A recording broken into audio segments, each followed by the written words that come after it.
Muy buenas tardes, hermanos. Sean bienvenidos a la casa del Señor.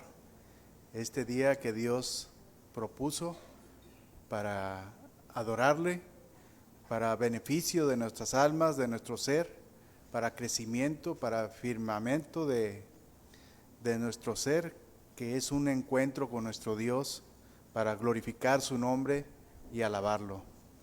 Hermanos, vamos a iniciar esta segunda hora, este culto. Vamos a inclinar nuestros rostros para pedir la dirección de nuestro Dios, porque no somos nosotros suficientes.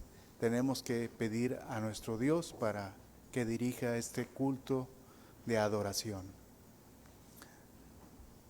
Padre Santo, tuya es la gloria y la honra, Señor, y venimos ante ti, Señor, porque no somos suficientes, Señor. Necesitamos de tu Espíritu Santo que lleve, Señor, este programa para glorificar tu nombre. Necesitamos, Señor, de nuestro Señor Jesucristo en nuestras vidas, que nos da en abundancia, cambia nuestros corazones para adorarte, para bendecirte, Señor. Gracias, Señor, por este día de reposo que nos das, pues es para beneficio de nuestras almas, para beneficio de nosotros los hombres. Gracias, Señor, que has preparado, Señor, tu palabra santa. Gracias por nuestro hermano pastor que trae la predicación y, Señor, que sea de edificación para nuestras almas, para nuestro ser, y sigamos firmes por esta vida temporal y que en un futuro, Señor, estemos delante de tu presencia, Señor. En Cristo Jesús dirige este programa para gloria tuya. Amén. Mis hermanos, vamos a cantar a nuestro Rey y Señor, nuestro Rey de justicia, nuestro Rey de paz. Vamos a entonar el himno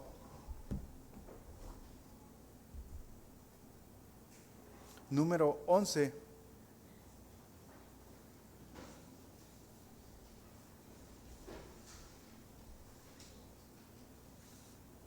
Alabad al gran Rey. Vamos a entonar 3 himnos. Primeramente vamos a entonar el himno número 11, Alabad al gran Rey.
Vamos al himno 113. Seguimos adorando a nuestro gran Rey y Señor.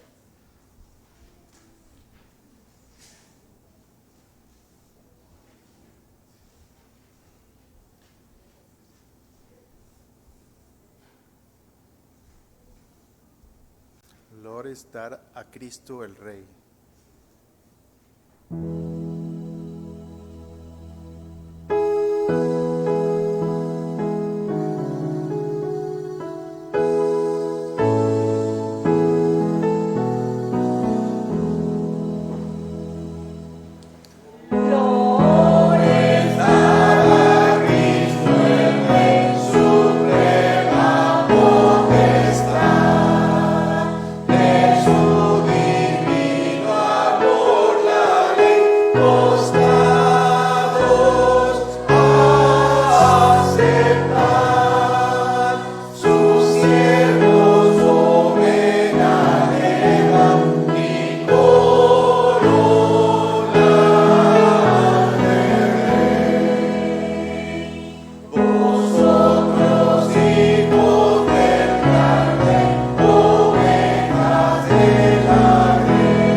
Seguimos cantando a nuestro Rey y Señor. Continuamos en el himno 105, hermanos. A Cristo coronad.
nuestro gran sacerdote y Señor. Él es nuestra justicia santa, dice un himno, delante del trono celestial. Hermanos, vamos a tomar la palabra de Dios. Vamos a ir a Hebreos capítulo 7.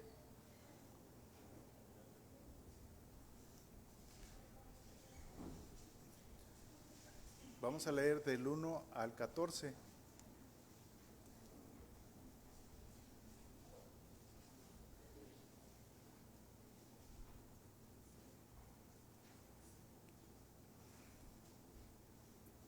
Vamos a leer todos juntos.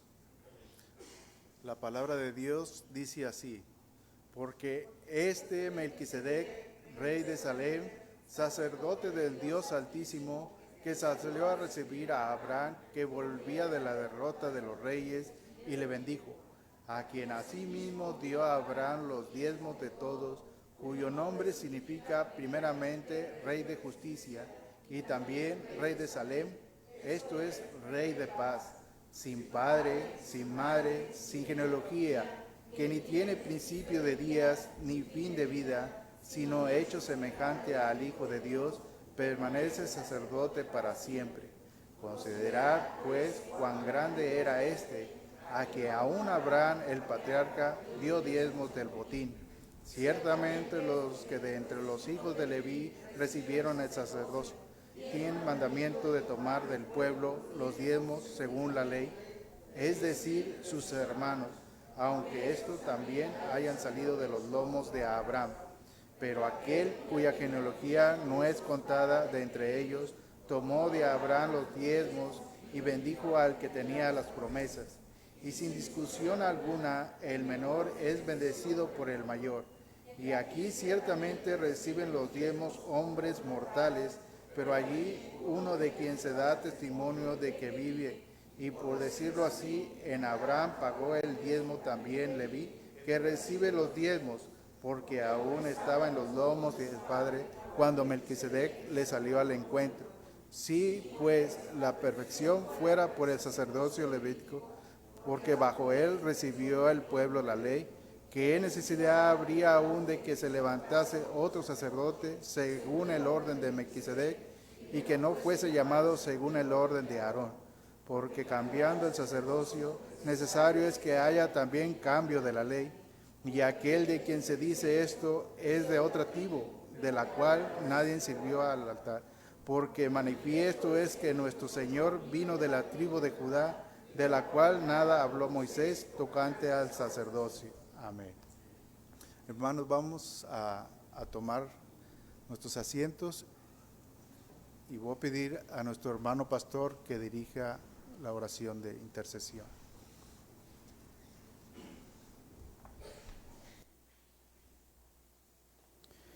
Soberano Dios, en el nombre de Jesucristo, queremos darte gracias. Gracias, Señor, por permitirnos este momento tan solemne, festivamente solemne, Señor, en el que se conjugan el gozo de nuestra redención, la reverencia ante tu majestad y tu gloria. Gracias, Señor, por concedernos participar de este acto de adoración pública a tu santo, glorioso y majestuoso nombre. Gracias, Señor, por los hermanos que acuden con sus hijos. Gracias, Señor, por la vida de cada uno de ellos. Te damos gracias, Señor, que has tenido a bien escuchar nuestras oraciones y has concedido, Señor, que ellos se alineen, Señor, se congratulen, Señor, con aquello que tú has preparado para cada uno. Nos has dado, Señor, lo que ha sido necesario y aún más. En las cosas adversas, Señor, podremos decir que nos has dado menos de lo que merecemos. En las cosas que consideramos favorables, ni duda cabe, Señor, que nos has dado más de las que merecemos. Te damos gracias, Señor, porque conforme a tu propósito, nos provees lo necesario, justamente lo necesario. Por ello queremos alabarte, honrarte y agradecerte, Señor. Muy especialmente, Señor, queremos darte gracias porque has escuchado nuestras oraciones y seguimos insistiendo en ello, sabiendo que tu voluntad será hecha, la cual es infinitamente, Señor, sabia, amorosa, misericordiosa, muy diferente a nuestra propia voluntad. No obstante, Señor, en el nombre de Jesús nos permites presentarnos, aunque somos solamente polvo, Señor, para expresar los deseos de nuestros corazones. Y creemos y aceptamos que al final será tu santa y sabia voluntad. Oramos por la recuperación, Señor, y el funcionamiento del páncreas de nuestro niño, Señor, Daniel Ramos. Quieras tú, Señor, seguir obrando en su salud, guiando a sus padres. También queremos darte gracias por tu provisión en nuestra hermana Julia y la mejoría, Señor, que se ha encontrado, Señor, a través de los análisis, Señor, y la cita médica que ahora, Señor, ha sido más largo el tiempo, lo cual creemos, Señor, que es una muy buena noticia. Ahora queremos añadir a nuestros motivos de oración, Señor, a nuestra hermana Miriam Colunga, pidiéndote, Señor, que tú les hagas prosperar, a ella principalmente, a su esposo, a su familia, para este estudio, Señor, que habrá de realizarse este martes próximo, Señor. Y después, Señor, la biopsia que le es necesario hacer, Señor, para extraer el tejido que habrán de examinar. Oramos, Señor, que sea tu santa y sabia voluntad. Humildemente, Señor, te pedimos que nuestros hermanos y también nosotros tengamos, Señor, una noticia, que los abscesos, Señor, son benignos, Padre. Ponemos en tus benditas manos a nuestra hermana, a la familia y a la hermana iglesia allí en Ciudad Victoria.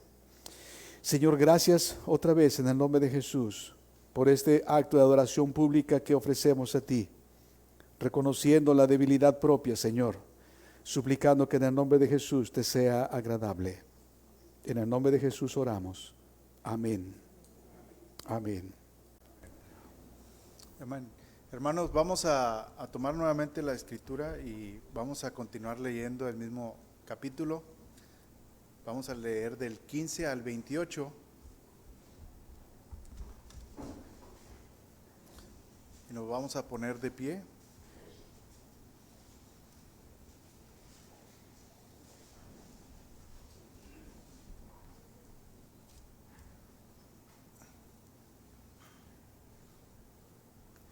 La palabra de nuestro Dios dice así: y esto es aún más manifiesto si a semejanza de Melquisedec se levanta un sacerdote distinto, no constituido conforme a la ley del mandamiento acerca de la descendencia, sino según el poder de una vida indiscutible. Pues se da testimonio de él: tú eres sacerdote para siempre, según el orden de Melquisedec. Queda pues abrogado el mandamiento anterior a causa de su debilidad e ineficacia, pues por nada perfeccionó la ley, y de la introducción de una mejor esperanza por la cual nos acercamos a Dios. Y esto no fue hecho sin juramento, porque los otros ciertamente sin juramento fueron hechos sacerdotes, pero este con el juramento del que le dijo: juró el Señor y no se arrepentirá, tú eres sacerdote para siempre, según el orden de Melquisedec. Por tanto, Jesús es hecho fiador de un mejor pacto, y los otros sacerdotes llegaron a ser muchos, debido a que por su muerte no podían continuar. Mas este, por cuanto permanece para siempre, tiene un sacerdocio inmutable, por lo cual puede también salvar perpetuamente a los que por él se acercan, viviendo siempre para interceder por ellos. Porque tal sumo sacerdote nos convenía, santo, inocente, sin mancha, apartado de los pecados y hecho más sublime que los cielos. Él no tiene necesidad, como aquellos que somos sacerdotes, de ofrecer primero sacrificios por sus propios pecados y luego por los del pueblo, porque esto lo hizo una vez para siempre, ofreciéndose a sí mismo, porque la ley constituye sumos sacerdotes a débiles hombres, pero por palabra del juramento posterior a la ley, al Hijo, hecho perfecto para siempre. Amén. Vamos a entonar un himno más, hermanos. El himno 103, Cristo hermoso.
Hermanos, pueden tomar asiento.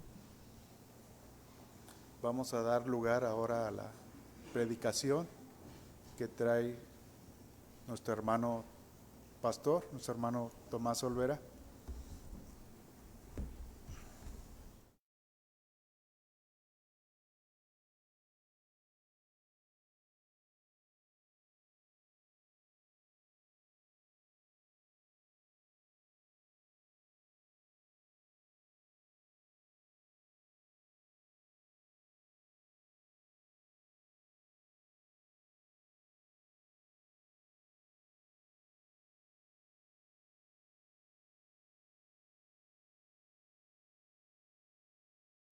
Buenas tardes, hermanos. Una vez más les saludo con el mismo afecto y la misma expectativa de encontrarnos aquí para adorar a nuestro Dios y Señor.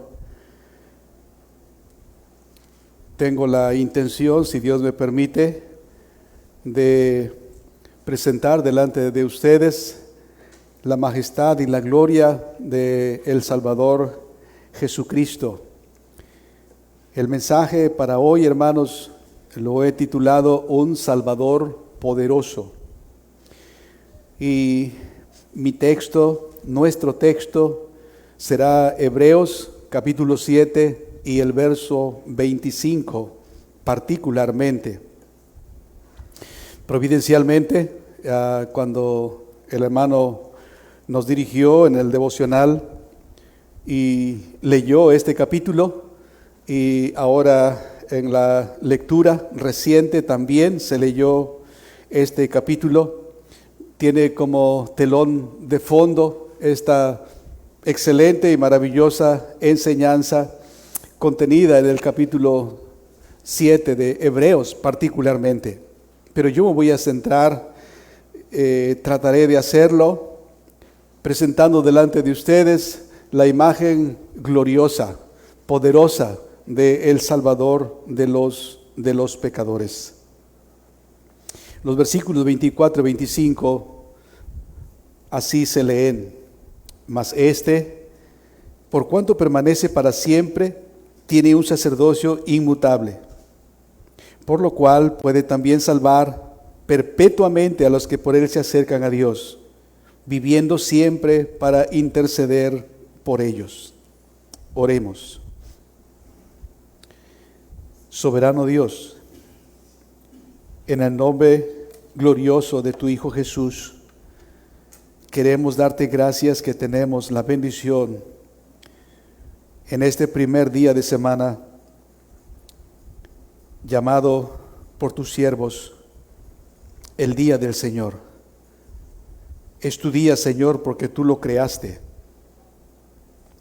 Es tu día, Señor, porque en él celebramos tu gloria, tu poder, tu sabiduría, tu resurrección gloriosa. En él también celebramos nuestra redención, nuestra salvación. Gracias, Señor. Cada día, Señor, es de tu mano, todos son tuyos. Pero especialmente, Señor, porque tu pueblo se reúne y aquí estamos nosotros, Señor. Bendecimos tu nombre y oramos, Señor, que tu Espíritu nos guíe mientras tratamos de explicar y entender acerca de nuestro Salvador Jesús. Es en su nombre que oramos, Padre. Amén.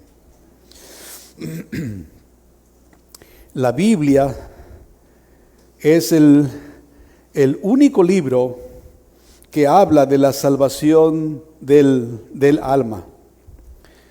La salvación del alma es una doctrina particular de la Biblia, revelada en la Escritura y escrita por hombres santos según el testimonio de las mismas Escrituras. Tales hombres no hablaron por sí mismos, no escribieron de sí mismos, sino que fueron inspirados por Dios mismo para que quedara registro de esta preciosa doctrina. En la Biblia se nos ofrece una historia completa de tal salvación y podemos afirmar que no hay otro sitio, ningún otro sitio en el que podamos encontrar ni siquiera indicios acerca de la salvación del alma. Debemos decir que Dios escribió otro libro. Dios ha escrito lo que ha sido llamado el gran libro de la creación. En ese libro nos enseña cuán infinito, poderoso y sabio es.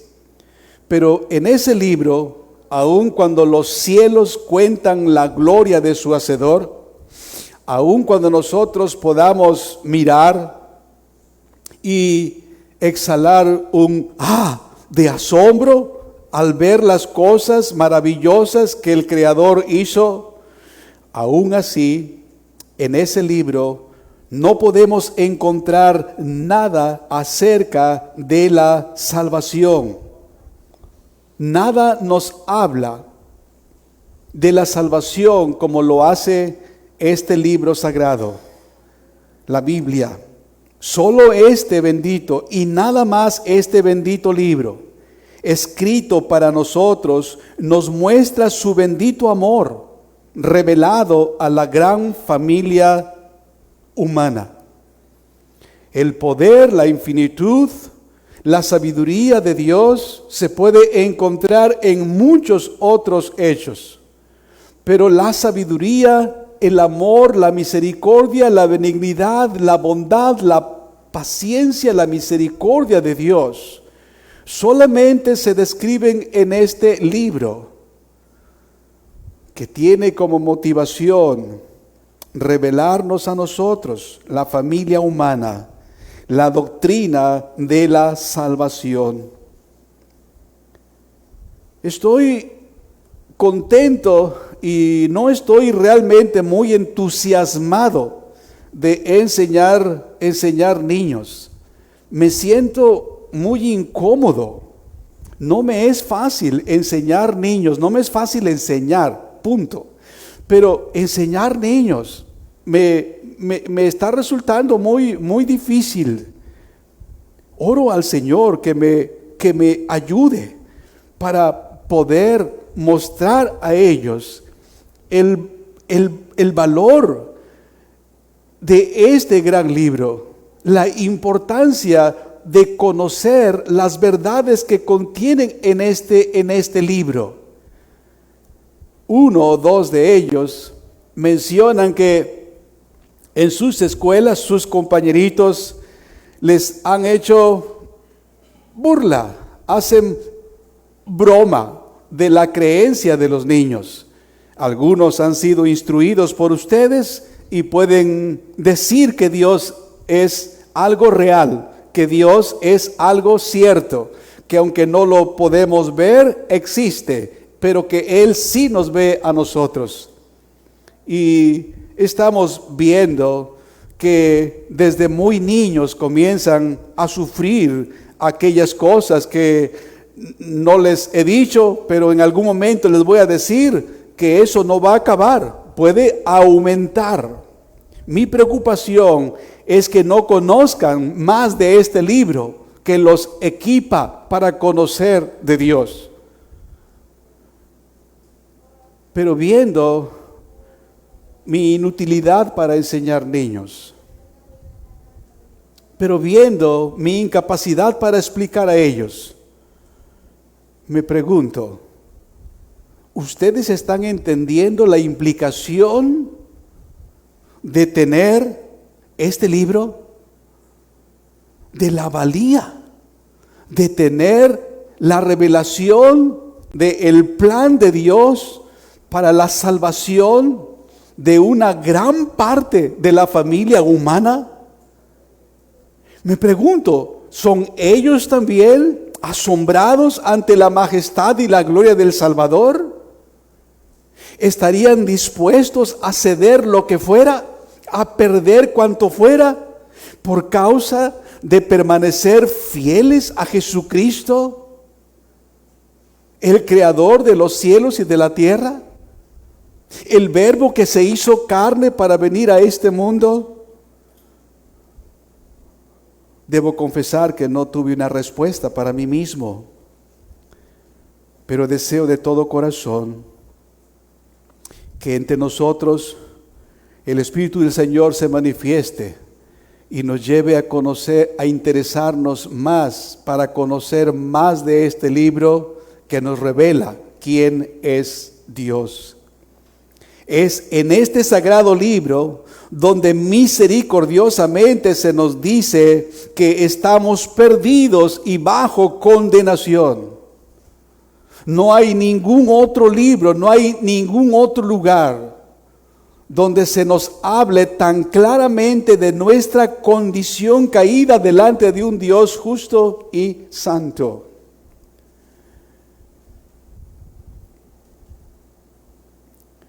También nos dice que Dios Padre, que es un Dios de amor y misericordia, ha enviado a su Hijo para salvar, para buscar y salvar lo que se ha perdido. Como se registra en el libro de Lucas, en el capítulo 19 y el versículo 10, en la conversación que Jesús tuvo con Zaqueo. Él es el Salvador. Jesucristo es el Salvador, el todopoderoso Salvador. La salvación completa, realizada por el poderoso Salvador, es nuestro tema hoy.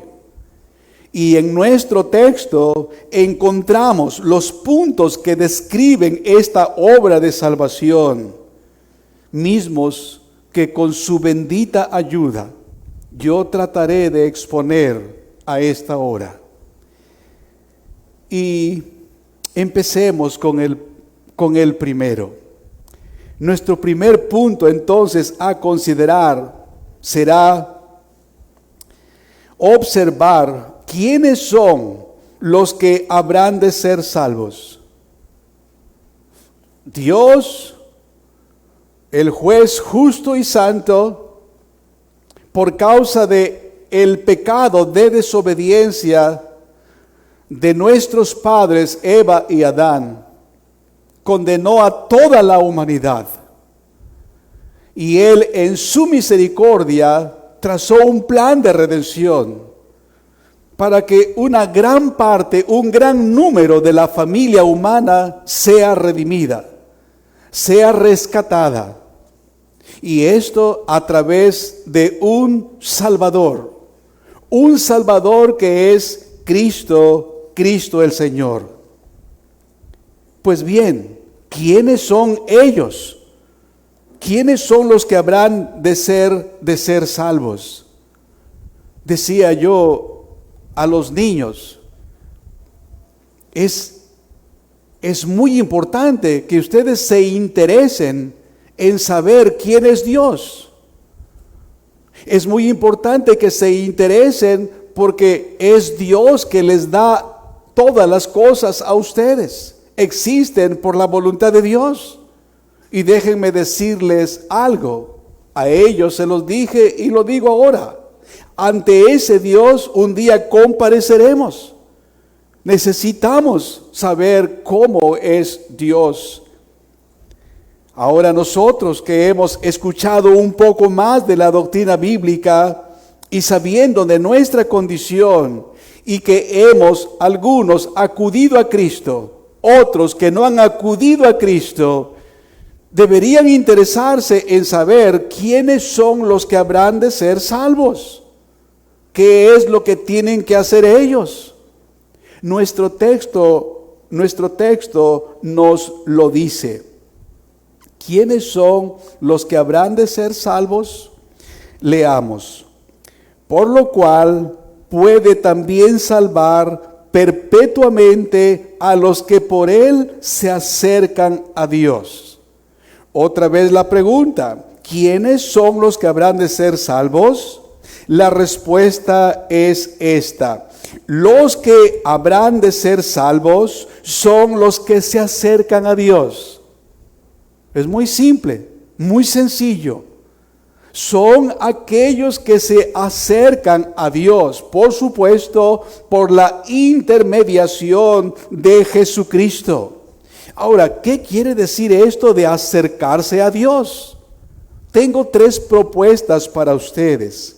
En primer lugar, vamos a considerar que deben acercarse a Dios aquellos que habrán de ser salvos. Y es necesario que definamos qué significa acercarse a Dios para que no nos equivoquemos. Acercarse a Dios no significa acercarse a una comunidad cristiana. No significa unirse a una iglesia cristiana. Acercarse a Dios no significa conocer doctrinas de la Biblia. Acercarse a Dios no significa estar en la comunidad cristiana y cantar cánticos que allí entonan. Hay personas que consideran que eso es acercarse a Dios. Acercarse a Dios no es exactamente ni siquiera ser bautizado. Hay personas que han participado y participan de todas estas cosas que he mencionado y aún están lejos de Dios. Aún están sin esperanza y sin Dios. ¿Qué significa entonces acercarse a Dios? Porque podemos entender que hay personas que se han acercado a estas cosas que he mencionado y aún están distantes de Dios.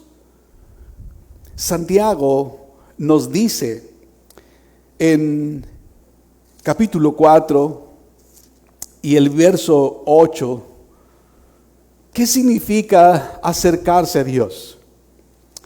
Allá, si usted quiere leer Santiago 4:8, Santiago nos dice cómo ha de ser el acercarse a Dios. Y allí él destaca lo siguiente.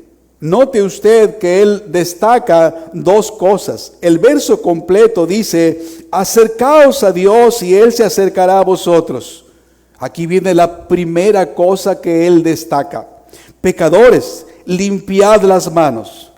La segunda cosa que destaca Santiago, vosotros los de doble ánimo, purificad vuestros corazones. ¿Qué significa esto?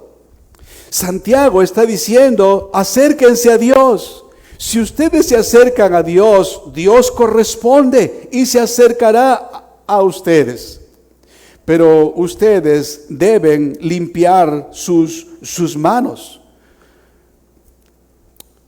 Por nuestras manos o por la obra de las manos, la Biblia habla de nuestra industria, habla de nuestras obras. Habla de lo que hacemos. Y no solamente lo que hacemos externamente. Involucra todo. Involucra pensamientos, involucra palabras y hechos concretos. Así que el acercarse a Dios debe de ser con la actitud de renunciar a una vida que implica que tenemos las manos sucias, contaminadas, manchadas por el pecado. Por lo tanto, la persona debe de ir a Dios en arrepentimiento, reconociendo que su vida, su industria, sus pensamientos, palabras y acciones son contra Dios. Y luego, lo siguiente que destaca, dice allí nuestro texto, y vosotros los de doble ánimo, purificad vuestros corazones. Santiago está yendo más al fondo. No solamente se trata de hechos o de acciones externas. Tenemos que procurar que estas acciones externas tengan un buen fondo, tengan un buen fundamento. Porque es posible que nosotros nos ocupemos de cosas externas, de actividades externas, y no tengamos la motivación correcta. No tengamos la disposición de un corazón nuevo, de un corazón consagrado y dispuesto al Señor. Usted debe suponer, le suplico, usted debe suponer que yo paso aquí para predicar con la intención de glorificar a Dios, con la intención de edificar a usted. Pero siendo que tengo un corazón engañoso, yo tengo que cuidar que mi corazón no me engañe, no me seduzca, para que yo haga esto que debe tener como propósito la gloria de Dios, la edificación del pueblo de Dios, el llamar a las personas al arrepentimiento y creer en Cristo, que no vaya a ser que tome una vereda, que no vaya a ser que tenga otro propósito. Y en lugar de realizar la gloria de Dios, la edificación y traer a alguien a Cristo, yo estoy solamente vanagloriándome. Bueno, me pongo como ejemplo, pero hágalo usted como un ejercicio. ¿Qué es lo que le motiva a usted el realizar las tareas que realiza? ¿En beneficio de su familia? ¿La manera en cómo trata usted a los suyos? ¿O cómo se conduce ante otras personas cuando no le mira su esposo, su esposa, sus padres, sus hijos, el pastor, los hermanos? Y se olvida usted que nuestro Dios es omnisciente. Por lo tanto, el acercarse al Señor tiene que ver con el rechazo, con la renuncia a lo que es pecado, a lo que Dios aborrece. Y no solamente la parte externa, sino también la parte interna. ¿Quiénes son los que habrán de ser salvos? Aquellos que se acercan a Dios, que conscientes de su pecado, al cual amaron, lo dejan y ahora lo aborrecen. Y cuidan de hacer no solamente lo externo para ser vistos de los demás, sino que desean cuidar su corazón. Ellos son los que son salvos. En segundo lugar, debemos considerar el medio para llegar al Señor. ¿Cuál es el medio? Otra vez nuestro texto. Dice allí, por lo cual puede también salvar perpetuamente a los que por Él se acercan a Dios. El único medio para acercarse a Dios es a través de Jesucristo. Jesucristo mismo dijo, nadie viene al Padre sino por mí. ¿Recuerda usted? Juan 14:6, yo soy el camino, yo soy la verdad y yo soy la vida. Nadie viene al Padre sino por mí. Eso es lo que Jesús dice y es la enseñanza de las Escrituras. Debe de ser solamente por medio de su Hijo. Dios el Padre no oirá y no salvará a nadie fuera de Cristo. Eso es lo que deben decir públicamente aquellos hombres que tienen la ocasión y la oportunidad de ser escuchados por miles y miles y millones de personas y no tener ningún temor de querer ofender a alguien o a una religión numerosa y poderosa en el mundo. Solamente hay salvación a través de Cristo. Quien no esté en Cristo se encuentra alejado de Dios. No se puede brincar a Cristo, no se puede rodear a Cristo. Dios no escuchará a nadie y no salvará a nadie. Eso quiere decir que nadie puede labrar su propia salvación. Eso quiere decir que no es por obra, sino solamente por gracia. Los escritores, específicamente los predicadores, quiero decir, específicamente Pedro, allá en Hechos capítulo 4 y el verso 12, escuche usted lo que Pedro dijo en una ocasión, y Hechos 4:12, y en ningún otro hay salvación, porque no hay otro nombre bajo el cielo dado a los hombres en que podamos ser salvos. Otro predicador, ahora el apóstol Pablo, primera a Timoteo capítulo 2 y el verso 5, porque hay un solo Dios y un solo mediador entre Dios y los hombres, Jesucristo hombre. Solo hay un camino al cielo, no hay dos.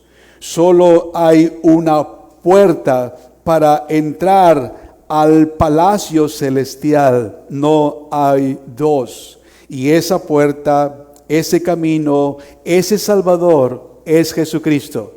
No hay a través de ninguna iglesia, a través de ninguna religión y menos a través del misticismo de los líderes religiosos. Solo Cristo es el Salvador.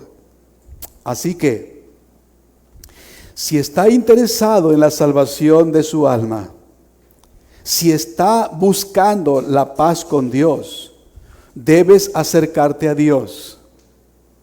Debes acercarte a Dios.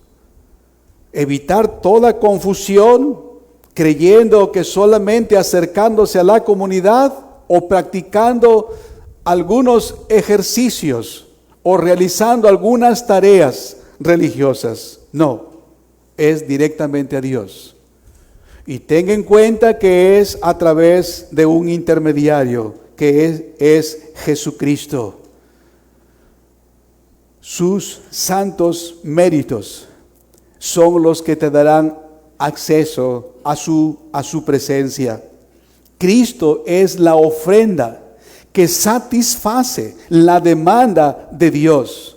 El Dios justo y santo debe ser satisfecho, y Cristo satisfizo esa demanda.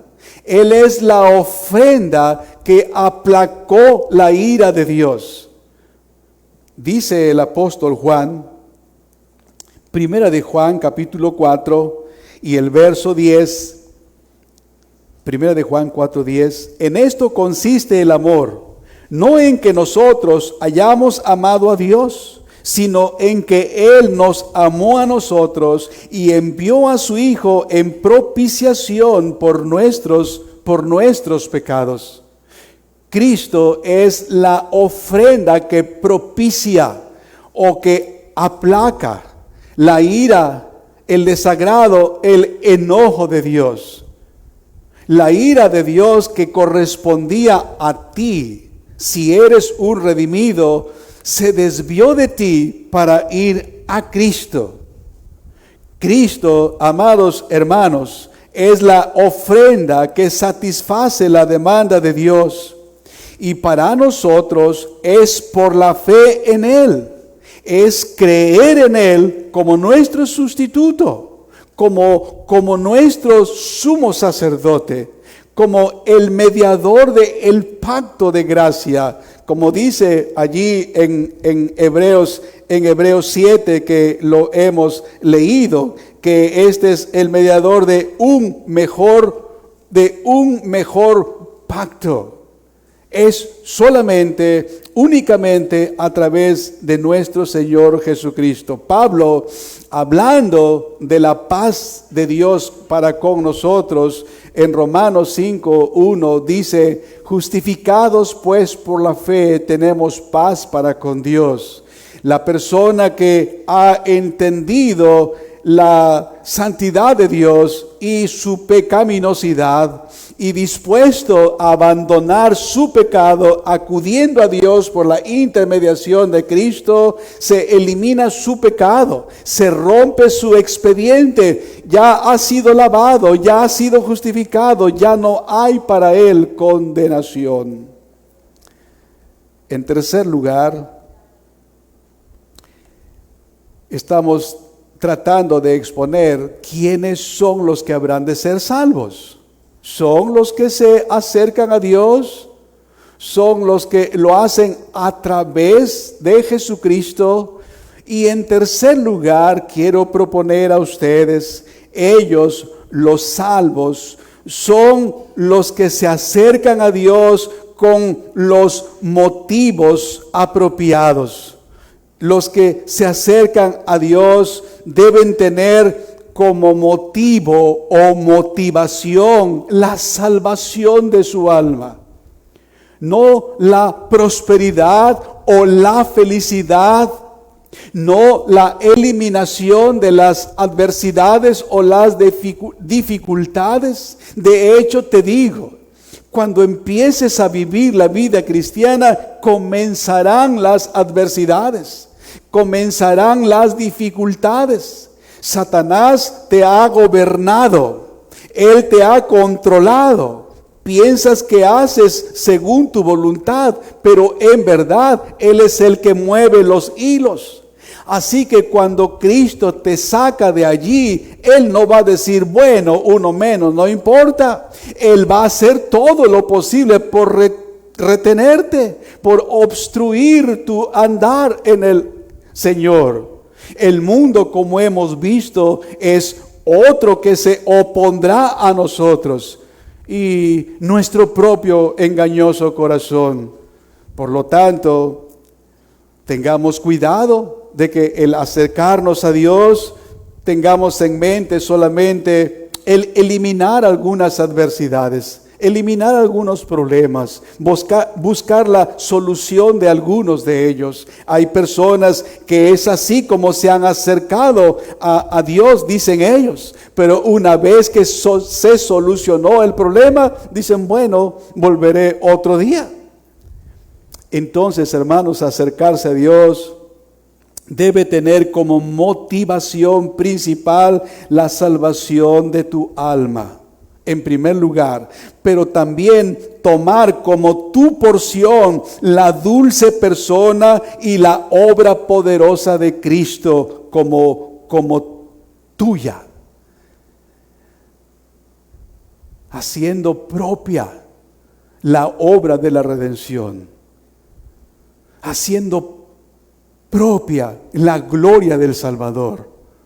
Que tu amor por Él crezca, que tu entendimiento y tu asombro de su obra aumente y te deleites y disfrutes realmente y verdaderamente de la vida. Eso será lo más importante y lo más valioso para el que se acerca a Dios. Ahora, cuando así acude el pecador, su alma es satisfecha. Su alma está en paz. Y su gozo se centra solamente en Cristo. De tal manera que si el mundo se le ofreciera a cambio de su relación con Cristo, con gozo deja todo por causa de Cristo. ¿Te has acercado de esa manera a Dios?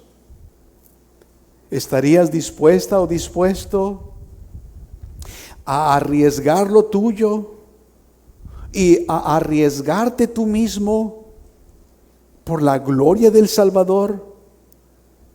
¿O solo es algo que sobra? ¿O solo es algo que no tiene realmente un costo? La persona que se acerca a Dios, como hemos dicho, por la intermediación de Cristo y con la motivación de salvar su alma, tal persona se encuentra satisfecha. Su paz y su gozo se centran, se fundamentan en Cristo, de tal manera que si el mundo les ofreciera una gran riqueza a cambio de dejar su fe en Cristo, ellos van a decir en lo absoluto: ¿a quién tengo yo en los cielos sino a ti? Y fuera de ti nada deseo. Lo escribió, como ustedes saben, Asaf allá en el Salmo 73 y los versículos 25 y 26.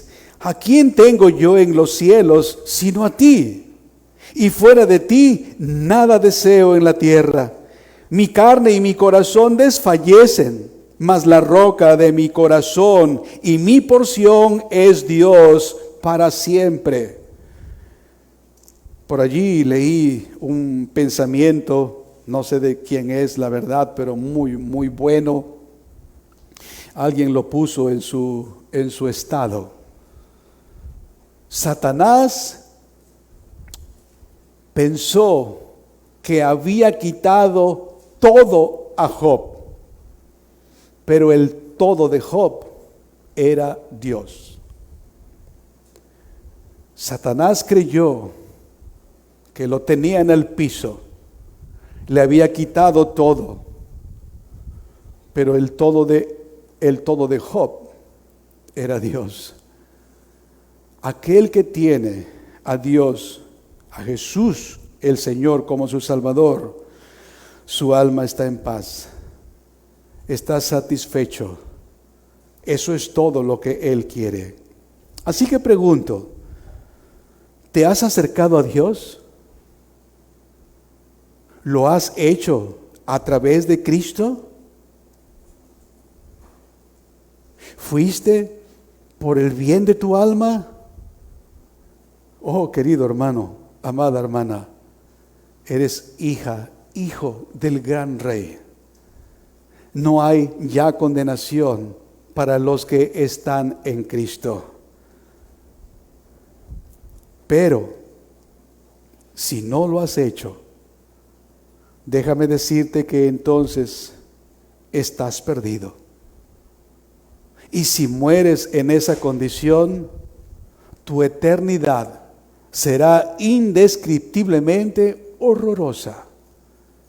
Así que me hago eco de Santiago y te digo una vez más, acércate al Señor y Él se acercará a ti.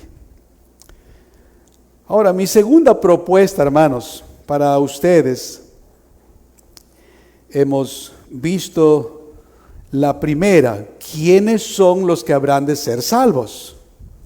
Obviamente, la salvación es a través de nuestro glorioso Salvador. Así que nuestra siguiente propuesta o punto a considerar es este: ¿hasta dónde el Salvador puede salvarnos? ¿Hasta dónde el Salvador puede salvarnos? ¿Hasta dónde un alma redimida puede descansar en paz creyendo las promesas del Evangelio? Bueno, nuestro texto nos lo dice. Otra vez, dice, por lo cual puede también salvar perpetuamente. Por lo cual puede salvar completamente, absolutamente. Nuestro texto entonces nos dice que Jesucristo puede salvar perpetuamente, completamente, absolutamente. Él es suficiente, amados hermanos. ¿Y esto qué quiere decir? Tengo dos propuestas para usted. En primer lugar, nos habla de el poder y la eficacia del amor salvador de Dios. En primer lugar, hermanos, nos habla del poder y la eficacia del amor salvador. El mayor pecado que el hombre pueda cometer alcanza el perdón ilimitado que Dios otorga a aquel que se acerca a Él a través de su Hijo, el Salvador de los pecadores. Quiero repetir eso. Hay personas que piensan, oh, yo he hecho tan mal. Usted ni siquiera tiene idea de las cosas tan sucias en las que yo me he involucrado. Y con frecuencia pierdo la tranquilidad, pierdo el sueño y me atormentan aquellas cosas. Es más, pienso que para mí no hay esperanza. Déjame decirte, Jesucristo es un Salvador poderoso. Es un Salvador que puede perdonar aún lo más alto en el pecador. A veces oímos de alguien que cometió una gran maldad, ya sea en la prensa escrita o cualquier otro medio de información. Y tal vez alguna ocasión has exclamado o has oído la exclamación de alguien decir algo parecido: ¡Qué gran maldad! ¡Qué terrible! Esto es lo máximo que puede pasar. ¿Cómo es posible que llegó a esto tal persona? Bueno, lo que nos asombró realmente pronto pasa. De repente podemos escuchar otra noticia de algo que sucedió, de alguien que se involucró en algún hecho que supera por mucho a aquel anterior. Como si la maldad no tuviera límite. Bueno, déjame decirte, el amor de Dios puede cubrir aún la mayor maldad en el ser humano. Dios puede salvar hasta lo sumo del pecado. Esta es la verdad gloriosa del Evangelio. Hay esperanza para el mayor de los pecadores. Jesucristo puede salvar perpetuamente. Nosotros podríamos decir, y podría sonar como presunción, yo he pecado mucho más que ustedes. Y tal vez usted, con la misma sinceridad, con verdad en sus palabras, diría algo semejante. No, en verdad yo he pecado de una manera increíble. La Escritura revela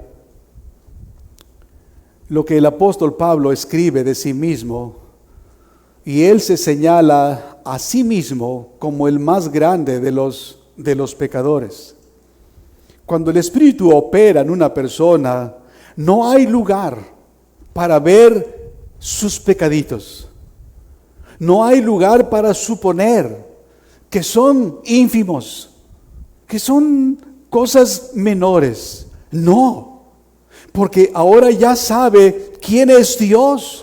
Sabe de su justicia, sabe de su santidad, y sabe que incluso un solo pensamiento, ya no expresado en palabras, ya no realizado en hechos, un solo pensamiento le horroriza que pueda mantenerse allí, y suplica de Dios el poder eliminarlo, el poder echarlo fuera, porque puede ver ahora cuán horroroso es el pecado. Pero le animo, Jesucristo puede salvar completamente hasta lo sumo del pecado. Pero más aún, no solamente Jesucristo salva, no solamente hasta el límite del delito, sino hasta lo sumo del rechazo. No solamente a lo último del delito, del pecado, sino hasta lo sumo del rechazo. Con razón el himnólogo escribió: oh, qué Salvador es mi Cristo Jesús, un gran Salvador para mí. Él salva al más malo de su iniquidad y vida eterna le da. Nosotros entonamos ese himno, gracias a Dios, con frecuencia. Muchos han escuchado el Evangelio desde su niñez. Esa es mi oración y deseo ser instrumento para ayudarles. Mamá, papá, oren por sus niños, hermanos. Hemos tenido experiencias muy tristes, perdiendo una generación de niños. No quisiera que eso sucediera otra vez. Necesitamos suplicar a Dios con lágrimas, con ruego en nuestros corazones: Señor, da vida a nuestros hijos. Señor, que ellos crean, toma sus corazones, porque debo decirles que muchos han oído el Evangelio desde su niñez, teniendo la gran bendición de ir a la cama con las oraciones y las bendiciones de sus padres. Hoy en día hay quienes sin duda recordarán la urgencia y las lágrimas de su mamá, que les dijo: hijo, deja ya esta forma de vivir, deja ya esta rebelión, hijo, no te hagas más daño. Hoy tú desconoces, rechazas e ignoras al Señor. No sea que un día Él te ignore, no sea que un día Él te rechace, no sea que un día tú desees que se abra la puerta y la puerta estará cerrada. Muchos recuerdan eso de sus padres.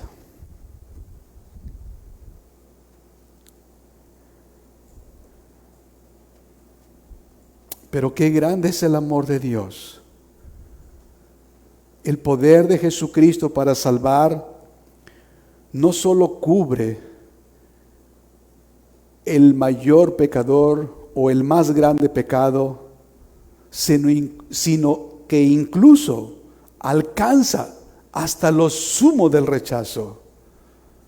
Cuando pienso con vergüenza y humildad en mi alma, cuando consideré necio e imprudente que las personas adultas, mi madre, quisiera imponerme lo que ella creía. Oh, cuánto lamenté eso. Tiempo me faltó para haberle dicho a mi madre, gracias por haber orado por mí. Gracias por suplicar a Dios que me diera un nuevo corazón. Jesucristo es el Salvador poderoso. Él puede salvar hasta lo más alto del delito, como también hasta lo más grande del rechazo. ¿Cuántas veces oyeron la dulce invitación del Evangelio que les llamó a rendirse a Cristo, renunciando a su pecado y confiando en Él para ser salvos, para hacerles salvos, diciéndoles con frecuencia: el Evangelio es palabra fiel y digna de ser recibida por todos. El Evangelio que se predica ahora es el Evangelio que se ha predicado por cientos y cientos de años, y miles de personas han creído en Jesucristo, y miles de esas almas están en la presencia de Dios, alabando y honrando y celebrando la redención, la obra de su Salvador Jesucristo. Por amor de Dios, cree en Cristo. El Evangelio es palabra fiel y digna de ser recibida por todos. Eso dijo el apóstol Pablo, 1 Timoteo capítulo 1 y el verso 15. Pero ese es el llamado de los predicadores antiguos. Por ejemplo, observe usted cómo lo presentó Isaías en el capítulo 1 y el verso 18. Dice: venid luego y estemos a cuenta. Si vuestros pecados fueren como la grana, como la nieve serán emblanquecidos. Si fueren rojos como el carmesí, vendrán a ser como blanca lana. Y esto no fue solo palabra de Isaías. Yo he omitido a propósito lo que dice allí: venid luego, dice Jehová. Él solo era un portavoz. Él solo estaba hablando de parte de Dios.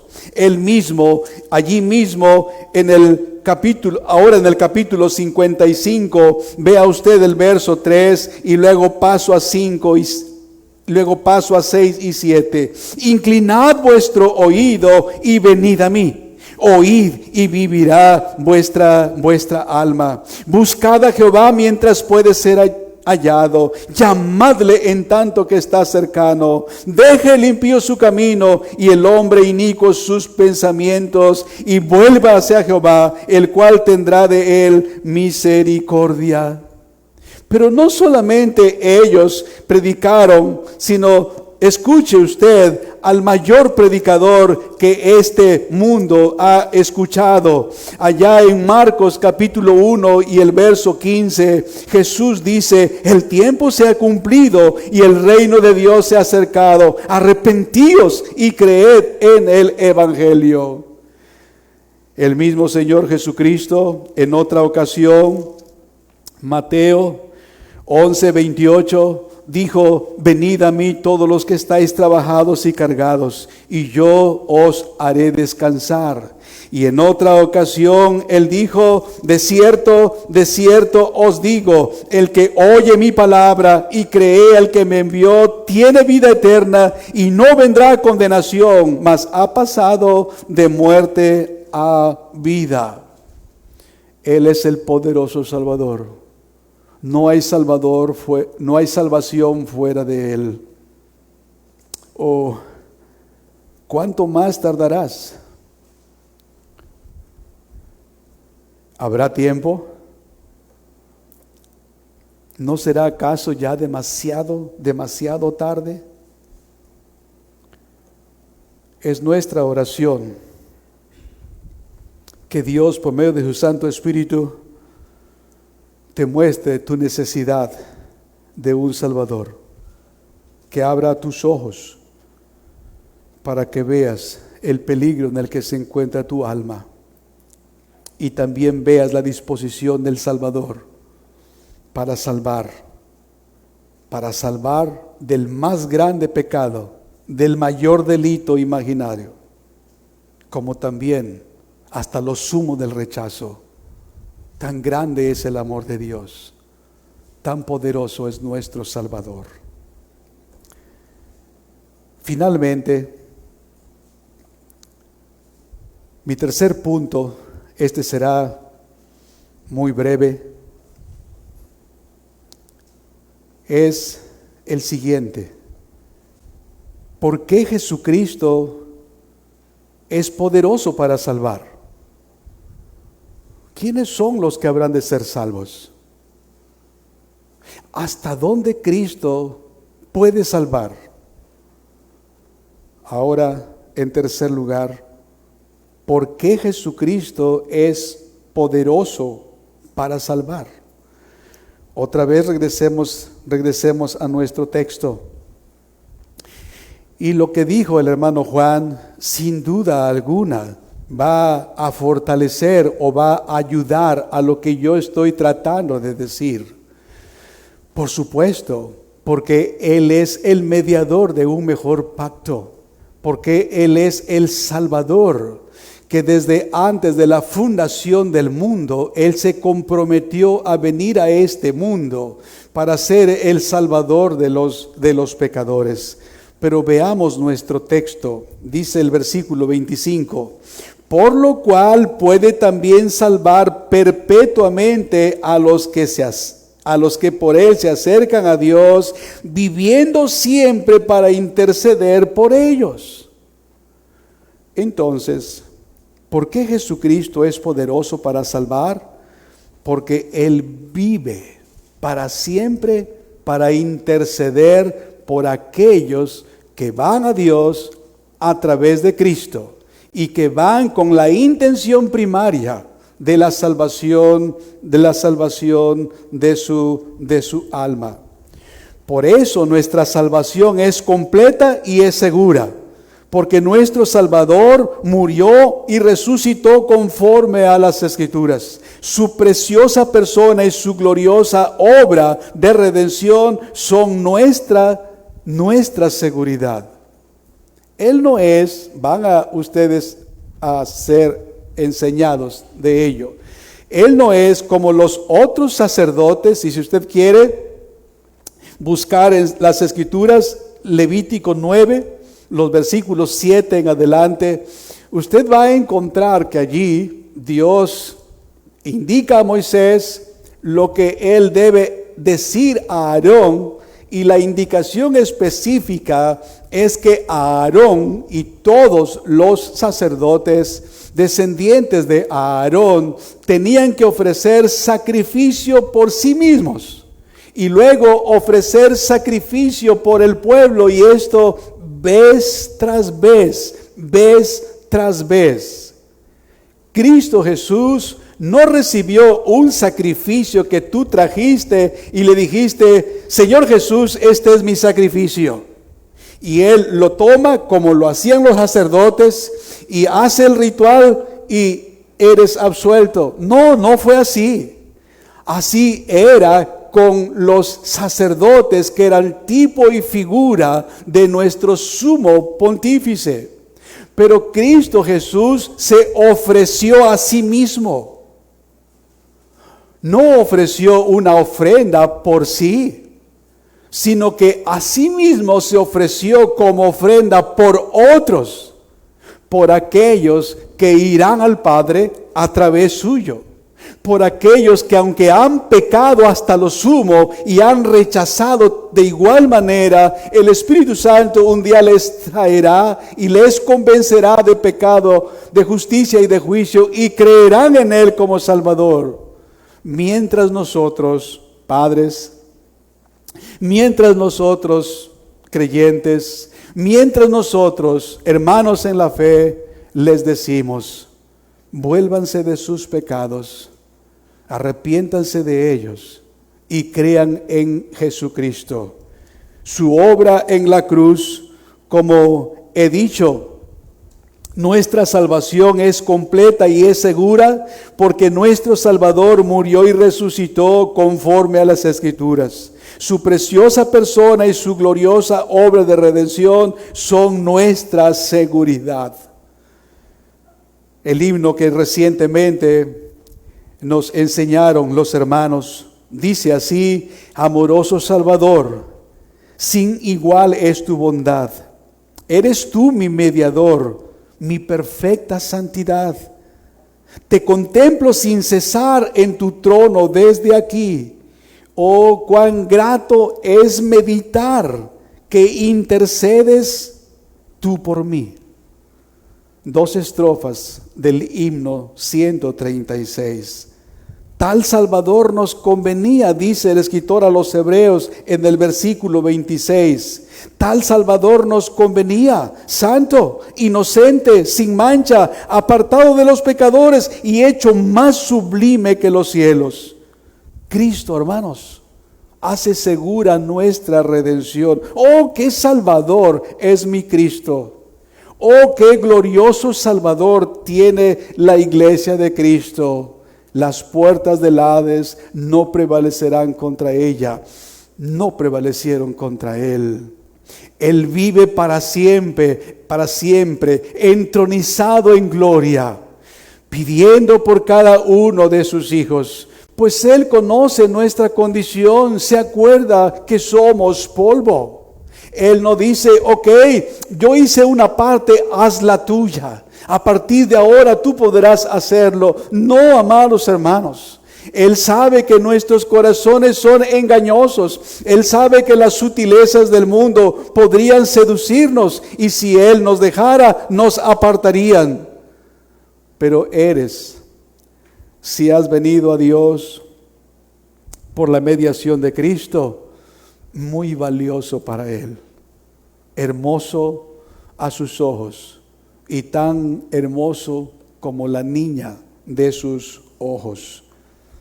Tal Salvador nos convenía, dice el escritor, un Salvador santo, inocente, sin mancha, apartado de los pecadores y hecho más sublime que los cielos, exaltado en gloria. Cristo hace segura nuestra salvación, vive para siempre para interceder por aquellos que se han acercado por intermediación suya. Qué gran Salvador es nuestro Salvador, hermanos. Debemos ser muy agradecidos y dispuestos a vivir para honrarle el tiempo que nos permita vivir. Que así sea. Oremos. En el nombre de Jesús queremos darte gracias por darnos un Salvador tan glorioso. Gracias, Señor, por su obra en la cruz, por su obra ahora, intercediendo por nosotros. Allí y solo allí está nuestra seguridad. No hay ya más condenación para aquellos que están en Cristo, porque Él, como nuestro sumo sacerdote, nos representa y Él intercede por nosotros momento a momento. Él es un Salvador que salva completamente. Alabado sea su santo nombre. Es en su nombre que oramos, Padre. Amén. Amén.